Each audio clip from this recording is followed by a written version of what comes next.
गिनती हुई भूप सहस 10 एक ही 12 लगे उठावन तरही न तारा। 10,000 राजाओं ने धनुष को उठाने का प्रयास किया, कोई भी राजा धनुष को हिला तक नहीं पाया। जितने राजा थे धनुष उठाने के लिए गए वो सब के सब राजा श्रीहत हो गए, हार गए, धनुष नहीं उठ पाया। श्रीहत भय हार ही राजा बैठे निज निज जागी समाजा। महाराज जनक ने देखा कि ये वही राजा लोग हैं जो कुछ समय के पूर्व ताल ठोक रहे थे और कह रहे थे कि हम सीता को ब्याह कर ले जाएंगे, पर वाहिरे दुर्भाग्य अब वही राजा लोग गर्दनें झुका करके बैठ गए। अब महाराज जनक के मन में क्रोध आया, और जहां क्रोध होता है वहां विवेक शून्य हो जाता है। तो क्रोधमयी वचनों का प्रयोग महाराज जनक जी करने लगे।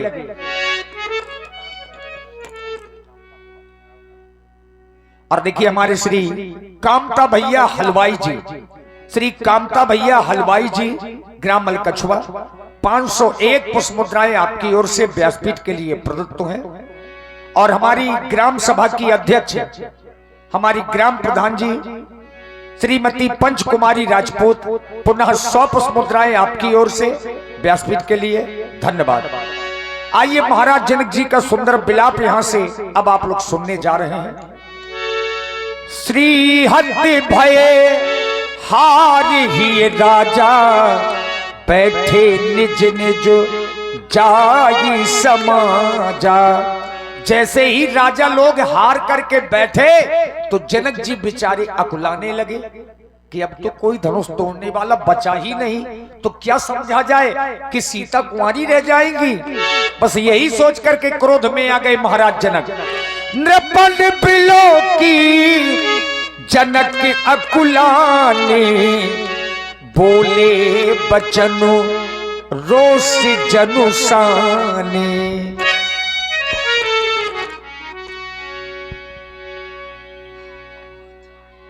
रोष जनुसाने कब? जब यहां नृपन विलोक, तब जनक अकुलाने। क्या विलोका? इन आए हुए नेपालों का बल, इनका साहस और इनकी शूरवीरता, तो महानुखेद ही नहीं अपितु महान पश्चाताप कि साथ साथ आप लोगों के द्वारा या हमारे द्वारा आप लोगों को कुछ प्राप्त हुआ तो सिर्फ जो भी नेपाल, जो भी महिपाल अपने स्थान से हमारे स्थान के लिए प्रस्थान किया था, उसके हृदय में 2 आकांक्षाओं जन्म लिया था। पहली आकांक्षा कि मिथिला में जाकर के धनुष का खंडन करके यज्ञ की प्राप्ति, और दूसरी आकांक्षा कीर्ति प्राप्ति। लेकिन मेरे मित्रों, मैं आपका दुर्भाग्य कहूं या अपना दुर्भाग्य कहूं, आपने हमारे बंदियों के द्वारा हमारी प्रण की घोषणाएं सुनी। बोले बंदी बचन बर सुनहु सकल महिपाल। किन्हीं 1-2 नेपालों के लिए नहीं, सभी इस सभा में जितने भी नेपाल हैं सभी के लिए सुनहु सकल महिपाल। अब क्या सुने कि प्रण विदेह को कहीं हम भुजा उठाई। हम अपने राजा के प्रण की घोषणाएं दोनों भुजा उठाकर के आप लोगों को सुनाना चाहते हैं। बंदियों के द्वारा कहा गया, आप लोगों के द्वारा सुना गया। सुनने के उपरांत आप लोगों ने क्रिया इस आयु पर की। क्रमशः एक नेपाल उठा, अपने बल का प्रयोग किया, लेकिन अपने हृदय में हार मान करके अपने स्थान पर आसीन हो गया। अब यहां पर स्थितियां परिवर्तित हो गई।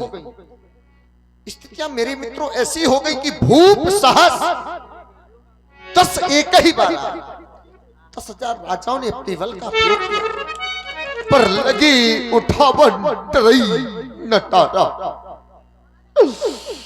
10,000 राजाओं ने अपने बल का प्रयोग किया, लेकिन किसी ने तिल मात्र नहीं उठा पाया। अब जरा विचार करो, कदाचित इन 10,000 राजाओं से आयुध का खंडन हो जाता तो क्या मेरे मित्रों में बेटी सीता के कई टुकड़े कर करके आप लोगों को वितरित करता, या फिर इन 10,000 राजाओं में आपस में युद्ध करवाता, जो लड़ते मरते करते एक बचता, क्या उसके साथ में बेटी का विवाह करता? ये रणभूमि है, मैंने किसी रणभूमि का निर्माण नहीं कराया था। और दूसरी ओर बेटी सीता की ओर दृष्टिपात करता हूं। हमारी बेटी सीता मैया अम्बा जगदम्बा से विनय और प्रार्थना कर रही थी कि मां, मेरे पिता ने ऐसा कठिन प्रण कर दिया है मां कि मेरे पिता अपने प्राणों का परित्याग कर देंगे, लेकिन प्रण का परित्याग नहीं करेंगे। भगवान गणेश से विनय कर रही थी, इसकी गर्दता को हरता में परिवर्तित कर दो। अब जरा सोचो, किसी भी पिता के दरवाजे पर यदि बारात आ जाए और मेरे मित्र उस बारात पर कोई दूल्हा ना हो, उस पिता से पूछो, उस मां से पूछो, आज वही स्थिति राजा जनक की है। बारात तो है, लेकिन इस बारात पर कोई दूल्हा नहीं है। अभी तो मेरे मित्रों में कहा करता हूं कि यहां स्त्री तो भाई, अरे धिक्कार है तुमको, धिक्कार है तुम्हारी शूरवीरता को, धिक्कार है कि यहां श्री हत भाई। और साधारण हार नहीं, अरे हे हारो, यही है राजा।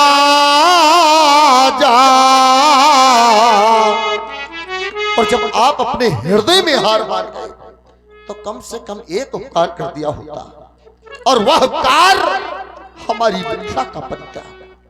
लेकिन मैं देख क्या रहा हूं कि तब यहां बैठे नीचे और यहां निजो जाई, और यह समाजा।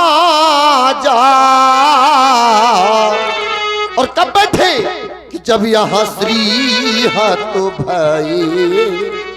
परंतु आप लोग श्रेष्ठ होने के उपरांत भी मेरी मिथिला का परित्याग नहीं किया।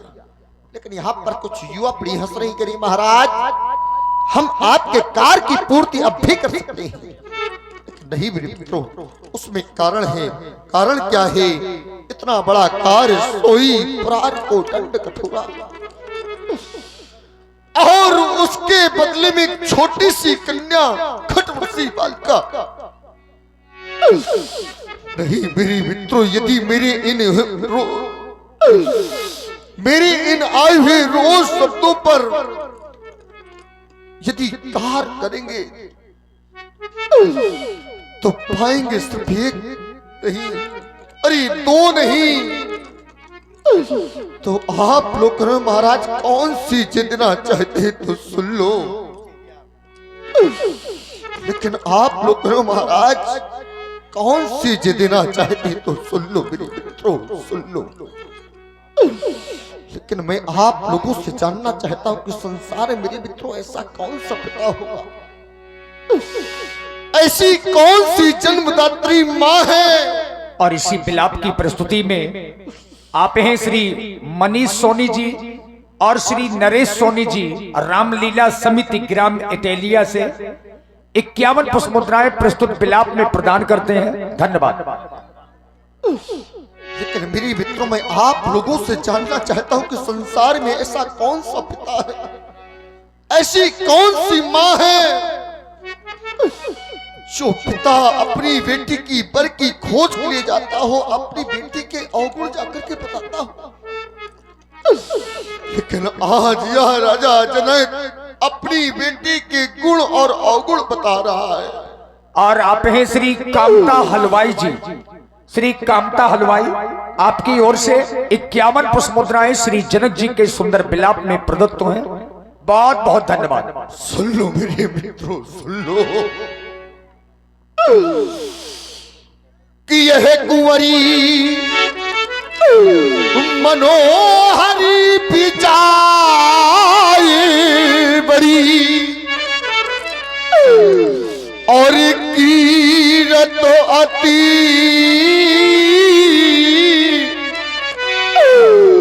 हो ये कमोनी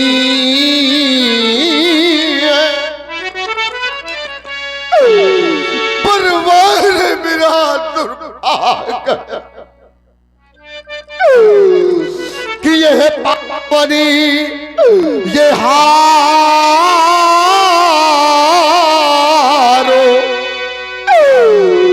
सो बिरांचे जनो यह रचिवे न धनो तमो कि यह पावनी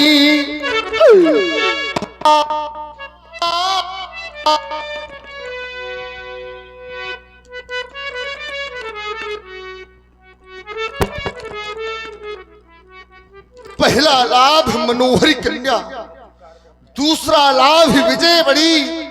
तो आप लोग कह रहे हो महाराज कौन सी जितना चाहते हैं तो सुन लो, सुन लो। यदि आप लोग मेरी मिथिला का दृष्टिपात करेंगे तो पाएंगे सिर्फ मिथिला की नहीं, अगर आप लोग लोगों पर दृष्टिपात करेंगे तो पाएंगे सिर्फ एक लोक की नहीं। तो आप लोग कह रहे हो महाराज कौन सी जितना चाहते हैं तो सुन लो, सुन लो। क्योंकि यह त्रिभुवन जय, यह तीनों लोकों की जय, और मैंने कहते त्रिभुवन की जय तो सिर्फ तीनों लोकों की जय नहीं, इसके साथ साथ कबूल आज भी प्रदान करूंगा। और क्या है? क्योंकि यह त्रिभुवन जय और यह समेत तो ये पैदे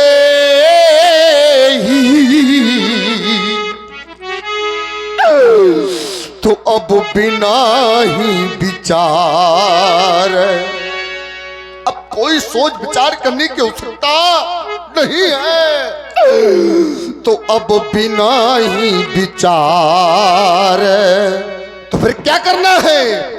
ये बराय हाथी ये दे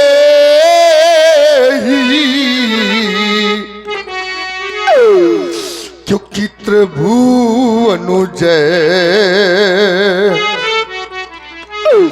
अरे मेरे मित्रों, में तीनों लोगों की जय के साथ साथ अपनी प्राण प्रिय सीता में आप लोगों को अर्पित कर दूंगा।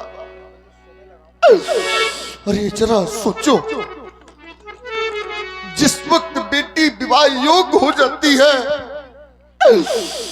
तो मेरे मित्रों, संसार का प्रत्येक एक पिता, प्रत्येक एक मां अपनी बेटी को अपने समीप बैठा करके, अपनी गोद में बिठा करके और बेटी से कहा करती है माताओं विचार करना। और इसी करुण कंगन में आप हैं भैया Prince and Himanshu Kushwaha. Prince and Himanshu Kushwaha ग्राम अलकछुआ से 21 मुद्राएं महाराज जनक जी के विलाप में समर्पित करते हैं। साधुवाद। विचार करना माताओं, क्या जिस वक्त आप लोगों की बेटी सैनी हो जाती है, विवाह योग्य हो जाती है, क्या आप लोग अपनी सैनी बेटी को अपने समीप नहीं बैठाते?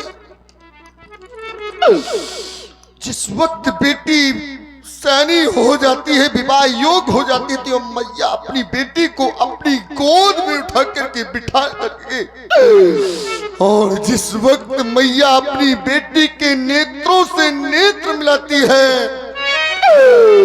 तो मैया के नेत्रों से अश्रु टपक रहा है। ये मैया कहा करती है, बेटी जिस वक्त तेरी दरवाजे से डोली निकलेगी तो मैं कैसे विदा कर पाऊंगी। ये मैया कहा करती है, बेटी मैं कैसे विदा कर पाऊंगी। और जिस वक्त सैनी बेटी को माँ और बाप अपने हाथों से बेटी को उठा करके डोली में विदा करते हैं ना, अरे मेरे मित्रों, यहां तक कि पिता बेटी को कभी डोली में बिठा करके विदा नहीं करता, अपनी बेटी की विदाई नहीं कर पाता पिता, और बेचारा पिता एकांत में निकल जाता है, अश्रु प्रवाहित कर देता है। वो जानता है कि आज मेरे हृदय का टुकड़ा मुझको छोड़ करके जा रहा है। बेटी का भाई अपनी बहन को जिस वक्त गोद में उठा करके डोली में बिठा करके अपनी बहन को विदा करता है तो मेरे मित्रों, संसार की प्रत्येक एक माँ रो देती है, प्रत्येक एक पिता रो देता है। और जिस वक्त बहन अपने भैया से कहा करती है, भैया एक बार जरा मेरे पिताजी को बुला दो, और जिस वक्त भाई अपने पिता के समीप पहुंचता है और पिता से कहता कि आपकी एक बार बेटी मिलना चाहती है, तो पिता कहता है कि मैं बेटी की विदाई नहीं दे सकता, मैं बेटी की विदाई नहीं दे सकता।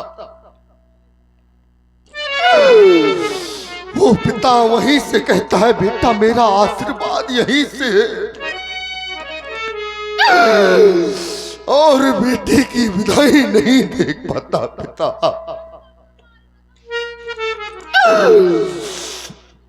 मेरे मित्रों, जिस वक्त मैया अपनी गोद में अपने समीप बैठा करके बेटी को मैया कहा करती है, बेटी आज जिस वक्त तेरी दरवाजे से डोली निकलेगी तो मैं कैसे रह पाऊंगी। ये मैं नहीं मेरे मित्र, ये प्रमाणित है बात। अधिक स्नेह मैया का जब हृदय जागृत हो जाता है तो अपनी सैनी बेटी को अपनी गोद में बिठा करके मैया अपनी बेटी को मेरे मित्रों गले से लगा करके कहा करती है, बेटी आज मैं तेरी विदाई कैसे कर पाऊंगी कि अधिक स्नेह गोद बैठारी,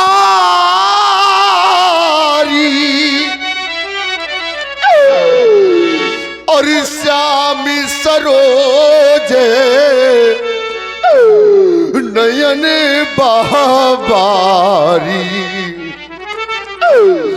मैया के नेत्रों से अश्रुधाराएं बह जाती है, और मैया कहा करती है, बेटी मैं तेरी विदाई कैसे कर पाऊंगी। जिस मैया ने बेटी का लालन पालन 18 वर्ष तक किया हो, ये हंसने की बात नहीं है माताओं, अरे धिक्कार है तुमको। जिस मैया ने अपनी उदर से बेटी को जन्म न दिया होगा, वो मैया बेटी के हृदय वेदना को नहीं जान सकती। नहीं मेरे मित्रों, मेरी दृष्टिपात जिस पिता के समीप पहुंचती है तो देखता हूं प्रत्येक पिता दुखित है। जो माँ जिस मैया ने अपनी बेटी को उदर से जन्म दिया है। आप हैं भैया बामकेश जी अहरबार, बामकेश जी अहरबार आपकी ओर से 21 मुद्राएं महाराज जनक जी के सुंदर विलाप में सादर समर्पित हैं। बहुत बहुत धन्यवाद, साधुवाद। और मैया जिस वक्त बेटी की विदाई करती है और मैया अपनी बेटी को अपने गोद में बिठा करके बार बार बेटा करती है, बहुरी बहुरी बार बार भेटई महतारी, और मैया का जब हृदय भर जाता है तो मैया उस विधाता को कोसने लगती है, कहती है कि कहाँ ही बिरंचे रचीकत नारी। उस विधाता को कहती है कि हमारी रचना कैसी की तू विधाता, लेकिन बेटी का जीवन तो एक धान की बेल की तरह होता है। जिस प्रकार से धान की बेल उगाई कही जाती है लेकिन लगाई कही जाती है, इसी प्रकार से बेटी का जीवन एक धान की बेल की तरह होता है कि बेटी होती बेल धान जो कहीं उगाई जाती है, पर वही बेल कुछ समय बाद फिर कहीं लगाई जाती है। अरे बेटी का जीवन तो एक धान की बेल की तरह, लेकिन आज मैं अपनी बेटी का विवाह नहीं कर सकता। क्या कहेंगे लोग कि एक राजा जनक ने अपनी बेटी का विवाह नहीं कर पाया। लेकिन मेरे मित्रों, आज समाज में, आज मिथिला मेरी नगरी ऐसी लग रही है कैसी कि आज मिथिला में डोली ये सजी रह गई। देख लो दुनिया वालों, देख लो कि आज मिथिला में डोली ये सजी रह गई। ये फूल बनने न पाई कली रह गई, आज मिथिला में डोली सजी रह गई। कि पाली पोसी नपत की ये विजय वाटिका, आज वीरों के सम्मुख बनी नाटिका। तो आज मन की कली अधिक खिली रह गई, तो आज मन की कली अधिक खिली रह गई। आज मिथिला में डोली सजी रह गई, आज मिथिला में डोली सजी रह गई। बस विचार